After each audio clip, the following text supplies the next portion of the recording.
Sitting in with Brann Dailor of Mastodon. Dude, I can't tell you how much of an honor this is for me. You guys are my favorite band of all time. Come on, that's not true. That is totally true. You say that to all the guys. It's true. Trust me. When Brent was drinking with one of our other radio guys earlier today in Appleton. What? He was texting me pictures, and I was like, dude, what the hell? You're with the guy from the thing. So, man, 10 years of Crack The Skye. Do you ever look back and go, man, that went by real quick? Oh, yeah, of course. Especially, I mean, the older you get, it's like, I was just talking about this the other day. I was like, I pretty much have just come to terms that the 90s wasn't like recently. I think that's a cultural phenomenon, man, because seriously, people are like, well, I feel like the year 2000 was yesterday. And I'm like, yeah, we're 20 years past that. It's insane. You know, and I think time flies when you're having fun, and boy, isn't being in a rock and roll band fun.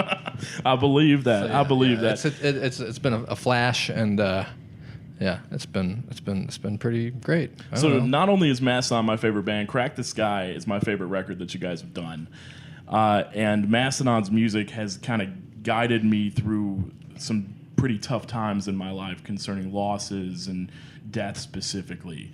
And I feel like you guys are a band that's kind of... We're a good band that reminds people that they're going to die. Right. Reminds us of our mortality. Yay! Talk to me about how you guys work that into your music. Is that intentional? Do you guys mean to do that? Or is that just a product of how it goes?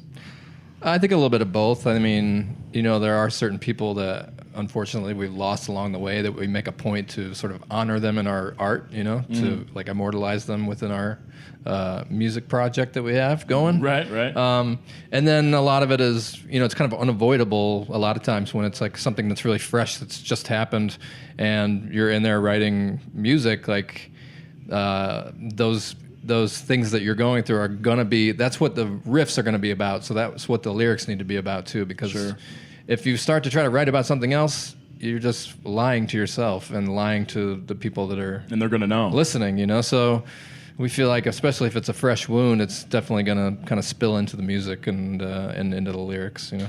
We push mental health pretty hard on Razor 94.7, 104.7, mental health awareness, erasing the stigma. Somebody out there that's dealing with this loss, is there any advice that you can give?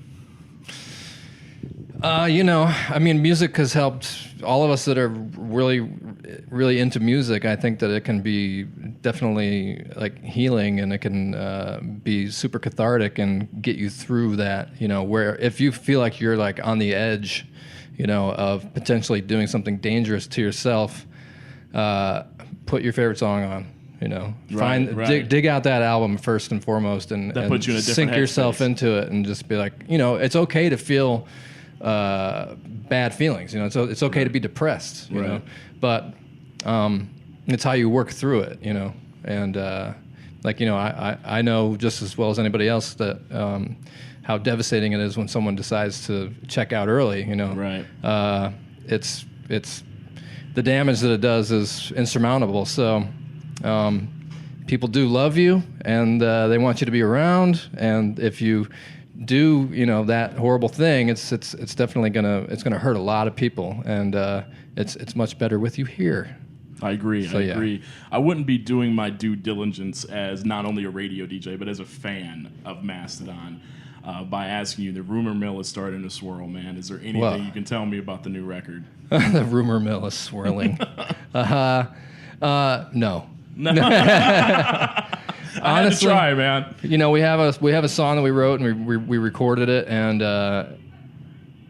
you know, we're just we have done so much touring, you know, for Emperor, and then we did this Crack The Skye tour with Coheed that we just got off of, and then we just had like a week and a half or 2 weeks in between, and then these two festivals. But this is it, you know, and we have one festival in October, but we have a couple months, and we're kind of chomping at the bit to get in there and put together some of the ideas that have been swirling around, not in the rumor mill, but in the riff mill. So there's lots of riffs. There's lots of material. There's too much material, so we need to get in there and start chipping away at that giant hunk of granite and hopefully produce a beautiful sculpture for all to see. Well, rock and roll, Brann. I can't wait for it, man. Thank you so much for sitting in with us. No problemo. Thanks for having me.